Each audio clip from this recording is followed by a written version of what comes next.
نحمده ونصلي على رسوله الكريم اما بعد اعوذ بالله من الشيطان الرجيم بسم الله الرحمن الرحيم قال الله تبارك وتعالى في القرآن المجيد والفرقان الحميد وعاشروهن بالمعروف۔ محترم حضرات، اللہ جل شانہ کا بڑا احسان ہے اور اس کا کرم ہے کہ اس نے ہم لوگوں کو یہ مذہب اسلام عطا فرمایا۔ مذہب اسلام کے اندر انسان کو دنیا میں زندگی گزارنے کے لیے جن چیزوں کی ضرورت ہے ان سب کے بارے میں احکام موجود ہیں۔ انسان کو اللہ کی عبادت کیسے کرنا ہے، انسان کو معاشرے کے اندر لوگوں کے ساتھ کس طرح رہنا ہے، انسان کو اللہ تبارک و تعالیٰ کے احکام کیسے پورے کرنا ہے، اللہ کے بندوں کے حقوق کیسے ادا کرنا ہے، یہ سب احکام اسلام کے اندر موجود ہیں اور ان سب کے بارے میں واضح طور پر ہدایات موجود ہیں۔ اس لیے معاشرہ ہمارا اچھا بن جائے اس کے لیے ضروری ہے کہ اولاد ماں باپ کے حقوق ادا کرے، ضروری ہے کہ شوہر بیوی کے حقوق ادا کرے، ضروری ہے کہ بیوی شوہر کے حقوق ادا کرے، ضروری ہے کہ اولاد ماں باپ کے حقوق ادا کرے اور ماں باپ اولاد کے حقوق ادا کرے۔ یہ سب جب ایک دوسرے کے حقوق ادا کریں گے تو معاشرے کے اندر خوشگوار تعلقات پیدا ہوں گے، معاشرے کے اندر اچھائیاں آئیں گی، بھلائیاں آئیں گی اور اچھے اخلاق کے ساتھ برتاؤ کرنے والے بن جائیں گے۔ دور حاضر کے اندر لڑکیوں کے ساتھ میں برا سلوک کیا جاتا ہے۔ ماں باپ اذا بشر احدهم بالانثى ظل وجهه مسودا وهو كظيم، لڑکی کی پیدائش کی اگر خوشخبری دی جائے تو اس چہرے سیاہ پڑ جاتے ہیں، حالانکہ ایسا نہیں ہونا چاہیے۔ یہ سب اللہ تعالیٰ کی طرف سے ہیں۔ یہب لمن یشاء اناثا ویہب لمن یشاء الذکور، اللہ تعالیٰ جس کو چاہتے ہیں لڑکیاں دیتے ہیں، جس کو چاہتے ہیں لڑکے دیتے ہیں، اور جس کو چاہتے ہیں دونوں عطا فرماتے ہیں، اور جس کو چاہتے ہیں دونوں سے محروم فرما دیتے ہیں، بانجھ بنا دیتے ہیں، عقیم بنا دیتے ہیں۔ یہ سب اللہ تعالیٰ کا نظام ہے۔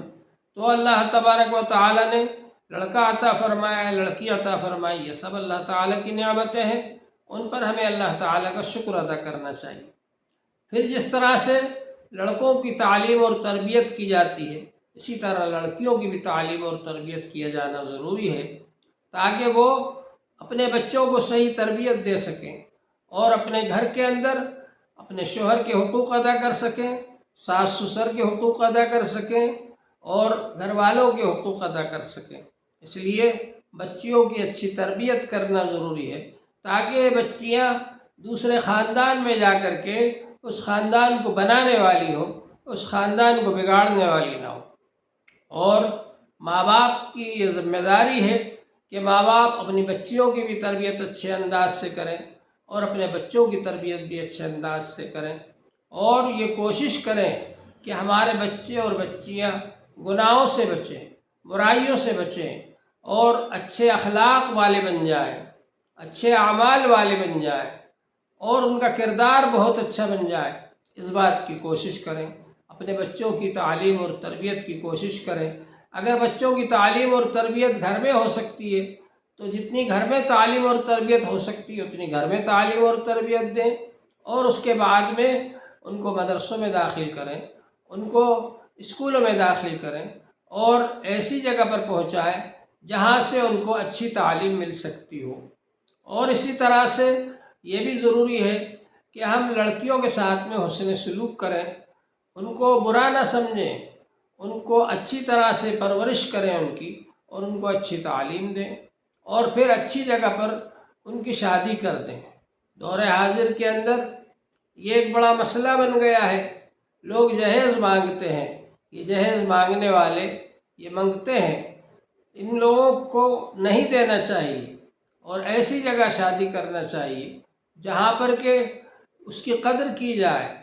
اور اس کے ساتھ اچھا برتاؤ کیا جائے، چاہے وہ لوگ غریب ہوں، چاہے وہ لوگ اتنا زیادہ مالدار نہ ہوں، لیکن دینداری کو بنیاد بنایا جائے کہ ان کے اندر دینداری پائی جاتی ہے، لہٰذا یہ ہماری بچی کے ساتھ میں اچھا برتاؤ کریں گے اور اس کو پریشان نہیں کریں گے تو اس کا ہم کو خیال رکھنا چاہیے۔ اسی طرح سے ہم بھی یہ کوشش کریں کہ ہم اپنی بچیوں کو ماریں نہیں، ہم اپنی بہنوں کو ماریں نہیں، ہم اپنے بیوی کو ماریں نہیں، اپنی والدہ کے ساتھ اچھا برتاؤ کریں، ان کے ساتھ میں بدتمیزی نہ کریں، بد اخلاقی سے پیش نہ آئے، بے ادبی سے پیش نہ آئے، اس کا ہم لحاظ کریں۔ یہ موجودہ زمانے کے اندر بہت زیادہ برائیاں پائی جا رہی ہیں کہ لوگ اپنے ماں باپ کے ساتھ میں اچھا برتاؤ نہیں کر رہے، ان کے ساتھ بے ادبی کا برتاؤ کر رہے ہیں، ان کے ساتھ بد اخلاقی کا برتاؤ کر رہے ہیں، اور اس کی وجہ سے ماں باپ کو ناگواری ہوتی ہے ان باتوں سے، اور گھر کے اندر ناچاقی ہوتی ہے، اختلافات پیدا ہوتے ہیں۔ تو اس کا ہمیں لحاظ رکھنا ہے کہ ہم ماں باپ کا بھی ادب کرنے والے ہوں، بڑوں کا ادب کرنے والے ہوں، چھوٹا بھائی بڑے بھائی کا ادب احترام کرے اور ان کی بات مانے، بیٹا اپنے باپ اور والدہ کی خدمت کرے اور ان کی بات مانے اور ان کی اطاعت اور فرما برداری کرے۔ اسی طرح سے بہو اپنی ساس کی بات مانے، اور اسی طرح سے بیٹی اپنی والدہ کی بات مانے۔ تو اس طرح جب ہم آپس میں مل جل کر رہیں گے تو ہمارا معاشرہ اچھا معاشرہ بن جائے گا۔ اگر کوئی شخص یہ سفارش کر دے کہ بھائی یہ فلاں کی جو بیٹی ہے یہ میرے دوست کی بیٹی ہے، میری بیٹی کی طرح سے ہے، اور وہ آدمی پولیس کے اندر ہو، تو جو شخص اس کا شوہر بن رہا ہے اس کو اگر یہ خیال آئے گا کہ اگر میں اس کے ساتھ میں برا برتاؤ کروں گا تو کہیں ایسا نہ ہو وہ پولیس والے صاحب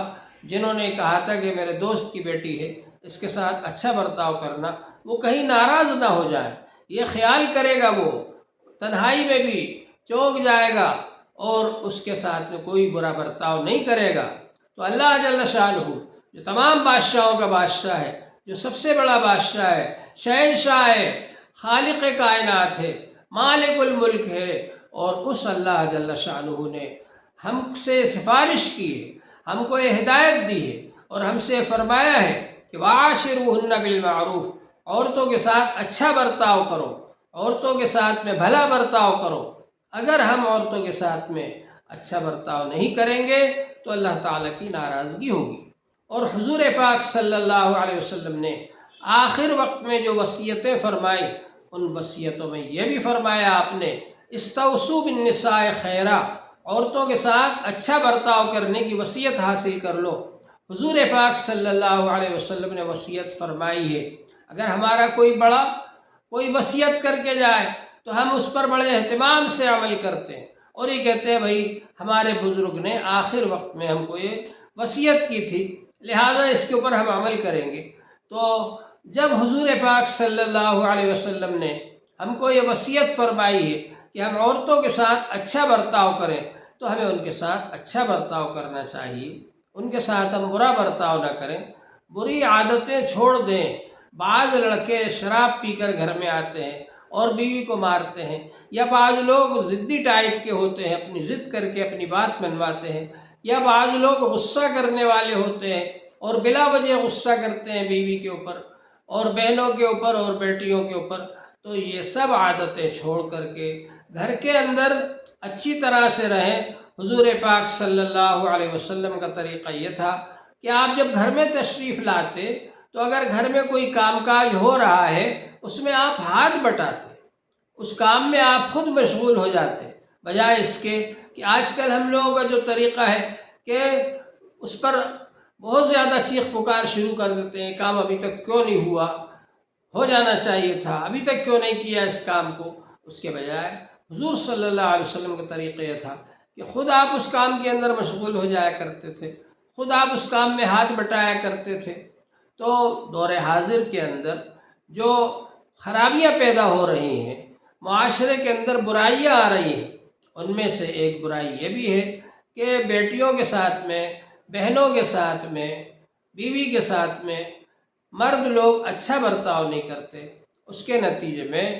یہ بہت سارے ایسے ناخوشگوار واقعات پیش آ جاتے ہیں کہ لڑکیاں غیر مسلموں کے ساتھ میں چلی جاتی ہیں، اس کی ایک وجہ یہ بھی ہے کہ بے پردگی کو پھیلایا جا رہا ہے اور غیروں کے ساتھ میں تعلقات بڑھائے جا رہے ہیں، اور اس کی ایک وجہ یہ بھی ہے کہ ہم نے عورتوں کو دین نہیں سکھایا اور دین کی اہمیت اور قدر و قیمت ان کے اندر نہیں ہے، لہذا وہ دین کو اہمیت نہیں دیتی اور غیروں کے ساتھ میں چلی جاتی ہیں، ان کا شکار ہو جاتی ہیں۔ تو بچیوں کو